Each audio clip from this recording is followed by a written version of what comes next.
Hi friends, welcome to Valimai IAS Academy. Friends, நம்ம ATO questions பார்த்துட்டு இருக்கோம். Assistant Tourist Officers கொண்டான questions தொடர்ச்சியா பார்த்துட்டு இருக்கோம். இன்னைக்கு நம்ம என்ன பார்க்க போறோம்னா third set பார்க்க போறோம். The resident fauna of a mangrove show the ability of, அதாவது தமிழ்ல பாருங்க, சதுப்பு நிலத்தில் வசிப்பவர், அதாவது இங்க வசிப்பவர்கள், இங்க வந்துட்டு பர்டிகுலரா விலங்குகள் எதன் திறனுடன் இருக்கின்றன அப்படிங்கிறது, எதன் திறனை காட்டுகின்றன அப்படிங்கிற மாதிரி கேட்டிருக்காங்க.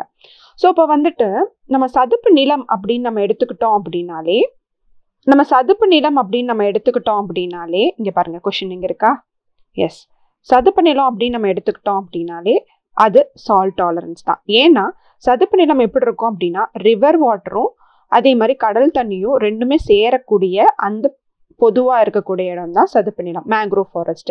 அப்போ இங்க இருக்கக்கூடிய அந்த நிலப்பகுதியும் அங்க வாழக்கூடிய உயிரினங்களும், அது தாவரங்களாக இருந்தாலும் சரி, அது விலங்குகளாக இருந்தாலும் சரி, அதுக்கு அடாப்ட் ஆகி தான் அது வளருமே. அப்போ சால்ட் டாலரன்ஸ் தான் இதுக்கு கரெக்டான பதில். ஓகே பாப்பா? எஸ். ஸோ இப்போ சதுப்பு நிலத்தில் வசிப்பவர்கள், அதாவது வசிப்பவர்கள் எதை பர்டிகுலரா மென்ஷன் பண்றாங்கன்னா விலங்குகள். எதற்காக அது இருக்கக்கூடும்? உப்பு சகிப்புத்தன்மையுடன் இருக்கக்கூடும். அடுத்த கேள்வி, the program of environment impact assessment EIA was introduced in 1978. தெரியுது இல்லைங்களா? சுற்றுச்சூழல் தாக்க மதிப்பீட்டு திட்டம் எப்பொழுது அறிமுகப்படுத்தப்பட்டது? 1978ல. What is the unique feature of a tourism product? எது வந்துட்டு யூனிக் ஃபீச்சர் அப்படின்னு சொல்லப்படுது அப்படின்னு பார்க்குறப்போ, it is meant to be delivered to a customer, it is perishable, its components are predominantly products, it is cheap most of the items of the time, answer not known. சுற்றுலா தயாரிப்பின் தனித்துவமான அம்சம் என்ன அப்படின்னு பார்க்குறப்போ, இது வாடிக்கையாளர்களுக்கு வழங்கப்பட வேண்டும், அது அழியக்கூடியது, அதன் கூறுகள் முதன்மையாக தயாரிப்புகள், இது பெரும்பாலான நேரங்களில் மலிவானது. விடை தெரியவில்லை. ஆன்சர் வந்து பார்த்துக்கிட்டிங்கன்னா அது அழியக்கூடியது. சரிங்களா? இது பெரிஷபிள், சீக்கிரம் அழிஞ்சிடும் அப்படிங்கிறது. அடுத்த கேள்வி, the first oil refinery in India was set up at, எங்க அப்படின்னு பார்த்துக்கிட்டிங்கன்னா திக்பாய். திக்பாய் எங்க இருக்கு? அஸ்ஸாம்ல. சரிங்களா? ஸோ இப்போ அஸ்ஸாமில் தான் ஃபர்ஸ்ட் வந்துட்டு ஆயில் ரிஃபைனரி. ஆயில் ரிஃபைனரி அப்படின்னா என்னது?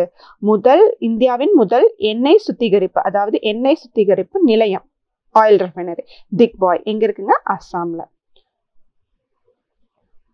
தேர்ட் செட் கொண்டான கடைசி கேள்வி, அதாவது 5 கொஸ்டின்ஸ் பார்த்துட்டு இருக்கோம். Where is the Dilwara Jain temple located? So இப்போ தில்வாரா ஜெயின் டெம்பிள் எங்க இருக்கு அப்படின்னு பார்க்குறப்போ, தில்வாரா ஜெயின் டெம்பிள் அப்படிங்கிறது வந்து பார்த்துக்கிட்டிங்கன்னா மவுண்ட் அபூல இருக்கு. மவுண்ட் அபு. இந்த மவுண்ட் அபு எங்க இருக்கு அப்படின்னா ராஜஸ்தான்ல இருக்கு. மவுண்ட் அபு அப்படிங்கிறப்போ நம்ம ஒரு விஷயம் புரிஞ்சுக்கணும், ஆரவல்லியுடைய ஹையஸ்ட் பீக். ஆரவல்லி வந்துட்டு ஓல்டஸ்ட் ஃபோல்டு மவுண்டைன் இல்லைங்களா, பழைய மடிப்பு மலை இல்லைங்களா, அதனுடைய ஹையஸ்ட் பீக் வந்துட்டு மவுண்ட் அபு தான். அப்போ தில்வாரா ஜெயின் அப்படிங்கிறது என்னங்க? தமிழ்ல வந்துட்டு ஜெயின் அப்படிங்கிறது வந்துட்டு சமண கோயில், சமண மத கோயில். சரிங்களா? எங்க அமைந்துள்ளது அப்படின்னு பாக்குறப்போ ஆன்சர் வந்துட்டு மவுண்ட் அபு. மவுண்ட் அபு எங்க இருக்கு? ராஜஸ்தான்ல. ஓகே ஃப்ரெண்ட்ஸ், கண்டிப்பா இந்த வீடியோ உங்களுக்கு யூஸ்ஃபுல்லா இருக்கும் அப்படிங்கிறத நான் கண்டிப்பா நம்புறேன். இந்த வீடியோ உங்களுக்கு பிடிச்சிருந்துச்சுன்னா லைக் பண்ணுங்க, அதே மாதிரி உங்க ஃப்ரெண்ட்ஸ்க்கு ஷேர் பண்ணுங்க. வலிமை ஐஏஎஸ் அகாடமிக்கு சப்ஸ்கிரைப் பண்ணுங்க. ஏடிஓ கொண்டான எக்ஸாம் கொண்டான பேட்சஸ் வந்து போயிட்டு இருக்கு. வலிமை ஐஏஎஸ் அகாடமிக்கு ரெஜிஸ்டர் பண்ணிக்கோங்க உங்களுடைய அட்மிஷனை. தேங்க்யூ.